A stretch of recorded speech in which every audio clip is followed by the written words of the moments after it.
Well, in the last video, I did an overview of the CPP mini subframe kit, just just an overview of it.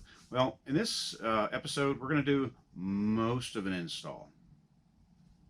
There were some minor issues which are being rectified at the moment, but it's going to be a little while before I can finish the entire video. So I'm going to do the first half right now, which you can tell why I'm wearing different clothes every time. So, yeah, it is. But I'm going to get started by putting subframe onto here. All right, to get started, first of all, you need to take your car, put it on a rotisserie, flip it upside down so you have gravity actually working in your favor. It's nice in my case because the whole car's on a rotisserie because of all the work it needs. So for me, it's great. And for you, at least you guys can actually see this from a vantage point that might be a little easier to see things from and get a better idea of how this stuff goes on, because when you're upside down, it's not fun. This is one of the few times that something like this has been easy for me. This is going to go badly. So, start off with, you got this big old bracket. It's got the mounts on it, control arm mounts. And basically, you're just going to set this on here. And following the instructions, it says basically to line it up with the edge of the frame rails, which I would assume that some are going to be, well, they should be all the same width, but you know they're not. Get it even. You know, if it's overhanging or underhanging, just get it even.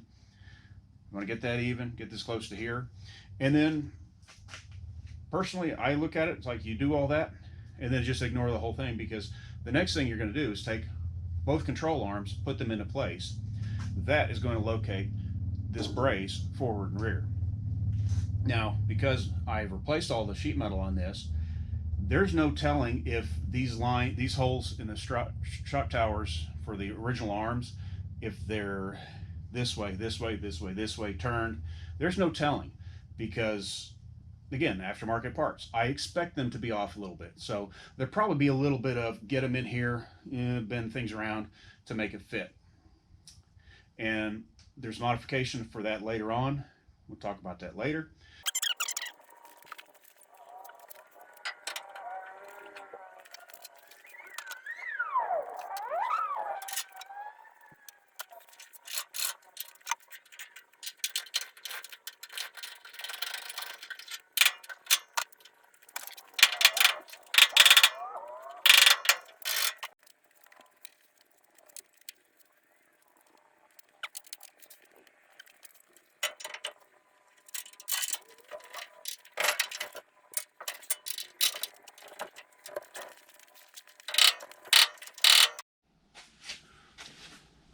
Now, thanks to a new little magnetic mount, I got the camera up there out of my way. We've got 2 bolts here, 2 bolts here, 2 bolts here. Got a couple over here to drill. Now, first of all, this is a little crooked right now, and that's probably just due to, like I said, these are aftermarket pieces. These things could be a little twisted, They could be in any plane where they shouldn't be, because everything is new. So it's just a tiny bit off. So I'm going to take a clamp and pull this over just a little bit to get it centered up where I want it to be.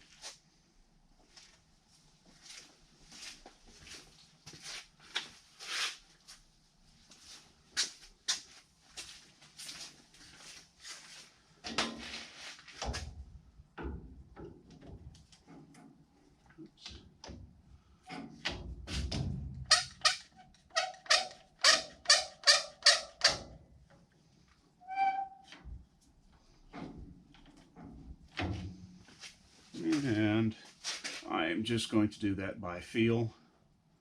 That feels pretty well even. These have a lot of side-to-side adjustment in them, which I'll get to later. These have adjustment. These right now do not. On the 67, 68s, these already have adjustment down here. 5s and 6s did not have. I will be adding some adjustment back here to make my life easier when I align this thing. So that'll be coming up soon as well. So I'm pretty much happy with where that is. So now all you've got to do is drill all these holes and bolt it on.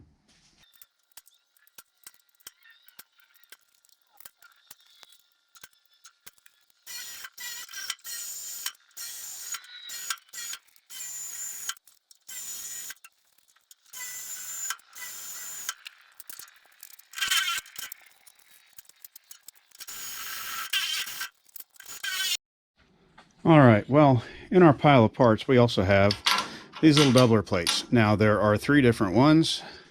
Don't worry about mixing them up because they'll only fit in one spot. 2 short ones, 2 mediums, 1 long one. The long one, it just goes under here. So basically, you'll do the same thing. I don't even know which one that is. I'm assuming that's a short one. So basically, all you'll do is take this doubler, slide this in here, and then put your nuts and bolts on it. I'm not going to do that right now. I'll put a couple in because I'm taking this back off the car because the car still needs to be painted. So I'll go ahead and put a couple of these on just to hold things in place for the next stage, which is going to be either the arms or the shocks and springs. Okay, well, a quick note that I didn't mention. Because we drilled holes here all the way through, you're going to have some big burrs on the inside here. And you'll want to reach in here with a file or something to clean those burrs off, because if you don't, they're going to stick down, they'll hit this, and this piece will not fit flush against the steel. So you'll want to take and clear that out some way or another. And also, it keeps from cutting your fingers up when you stick them in there, because it is quite sharp. I don't know if I can, there's no way I can get in there, but I could probably get here on the back side. I assume you're looking at something. I can't see what you're saying, but you get the idea. You'll see those little burrs. And then this doubler plate is just going to go on like so, and then get nut and bolted into place. All right, guys. Well, it's another day. Kind of run into a few little minor issues. You know, you saw me put the brace on the bottom, big mini subframe on the bottom. I did have some issues with it, and I think I mentioned it while I was filming, that there was a little bit of an alignment issue on the, would be the driver's side. No, passenger, it goes upside down, you know, got to turn my brain around. But when I've got it on upside down, it's the passenger side.